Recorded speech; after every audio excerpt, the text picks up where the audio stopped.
Thank you for listening to Shulchanaruchharav.com.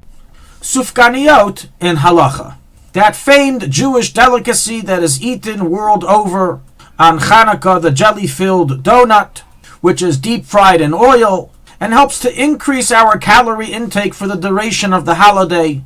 What halachic questions can be relevant to it? So indeed we have compiled a number of halachic relevances that the seemingly innocent Sufganiyah can have, as will be delineated in this lesson. But first and foremost, let us discuss the reason or mainly source behind this custom. So while one can arguably claim that the Sufganiyah is the most famed Hanukkah delicacy, it indeed does not find a source anywhere in the codes of Jewish law, in the Shulchanaruch, or its related literature. Now, not to think that they don't deal with the Hanukkah meals and menu as they do, mentioning the custom of eating dairy products during Hanukkah. However, the custom of eating Sufganiyot, or in general the eating of deep-fried or fried products in Hanukkah, is completely omitted. This can then lead one to the conclusion that perhaps the entire idea of eating Sufganiyot in Hanukkah is a conspiracy theory that was collaborated by the bakeries in Jewish towns. They found a new way to make money. Hanukkah celebrates oil, so we'll make dough that's baked in oil, we'll sell thousands and millions and make a lot of money and everybody will be happy. However, in truth, when we dig a little deeper, we see that while the custom of eating Sufganiyot and other deep-fried products on Hanukkah, such as latkes, is not directly recorded in Poskim, it is a Jewish custom of many, many generations back. Our earliest source of discussion is in a letter written by Rabbeinu Maimon, the father of the Rambam, who writes as follows, and I quote free translation: "One is not to be lenient in any custom, even if it is a light custom, and everyone is obligated to make a festive meal and rejoice to publicize the miracle that God did for us on those days," referring to Hanukkah. Now, the custom has spread to make Sufganiyot, known in Arabic as spinjim. This is an old custom, being that dough is kneaded with oil in commemoration of the miracle. And Rabbeinu Nisim writes in Megillah Starim that all the customs of the Jewish nation, including this custom, should not be belittled, as the Prophet has stated, Al titesh tarisimecha, do not divert from your mother's tradition. And so, while we're sure that the bakeries also had something to do with this, practically this is a minhag Yisrael that should be honored, and therefore one should not abstain from partaking in Sufganiyot eating during the Hanukkah holiday. Now, regarding the amount, or how many each day, that can be left to each person's discretion. Another reason recorded behind why we specifically eat deep-fried dough, why not just eat French fries, that's also deep-fried, is because we want to say the bracha of Me'ein Shalish of Ala Michil, which contains the mentioning of the Mizbeach, the altar, which, as we know, was reinaugurated on Hanukkah. So writes Reb Shlomo Zalman Auerbach in explanation behind the custom. We also find written in Hayom Yom that the Alter Rebbe and other Chabad Rabbeim were accustomed to hold a family Hanukkah party called Latke event, in the honor of the fried latkes that were eaten during that time in commemoration of the miracle, as we explained above.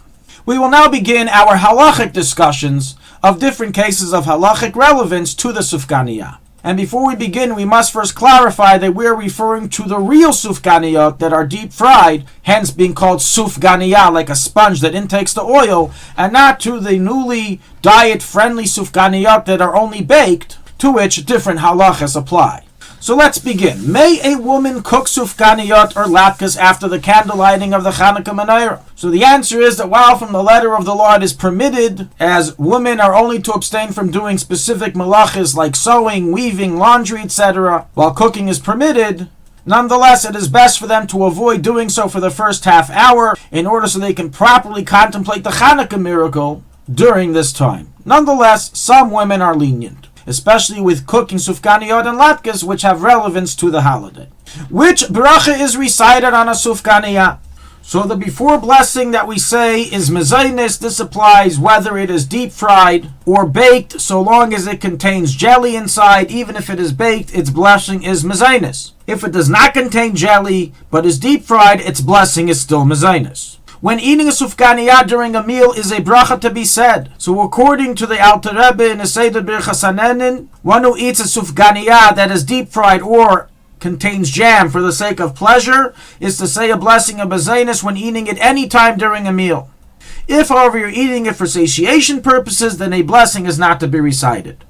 Other poskim, however, rule that one is not to say a blessing on a sufganiyah, even if deep fried and contains jelly, especially if one eats it in middle of the meal and not the end. What after blessing is said after eating a large amount of sufganiyot? So the answer is a deep fried sufganiyah retains the before and after blessing of mazenas and ala michya, irrelevant of how much one eats. It's not like mazenas bread because it's deep fried and can never become hamaitzi or birchas hamazon. However, baked sufganiyot, even if it's filled with jelly, can become hamaitzi and birchas hamazon depending on how much you eat. So for all those that are diet friendly and only want to eat baked sufganiyot, watch your weight, watch how much you eat, because you may enter into birchas hamazon zone. However, if you're eating deep fried, then this is not a worry, as its blessing does not change. Washing hands. There is no obligation or need to wash your hands prior to eating a sufganiyot, even if it's still dripping from oil. And the reason for this is because typical store-purchased sufganiyot are deep fried in the cheapest oil available on the market, and certainly not expensive olive oil. And one is only required to wash hands prior to eating a product, a food, if it is dipped in olive oil, not other oils. However, if you want to dip your sufganiyah in tea or coffee, then certainly you would need to wash your hands beforehand without a blessing, as is the law by all dipped foods.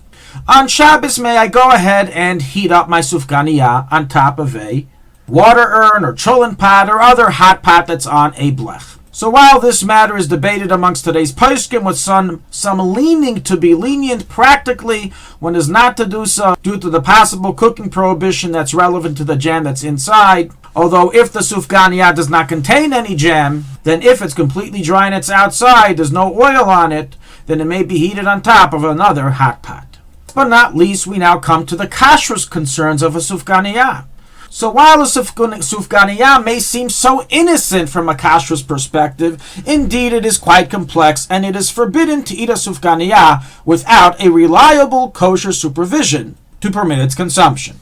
The kashrus concerns are relevant to both the ingredients, the mitzvah of Rosh Challah, and bishul akum, as we will now explain. The seemingly innocent ingredients placed in a sufganiyah could have substantial kashrus worries, including using flour that wasn't checked for insects, as is required in some areas, using oil that's not kosher that is made from excess lard, as is common in some places in Europe, using jam that contains non-kosher glycerine, and using non-kosher alcohol, yayin nesech, to enter into the dough.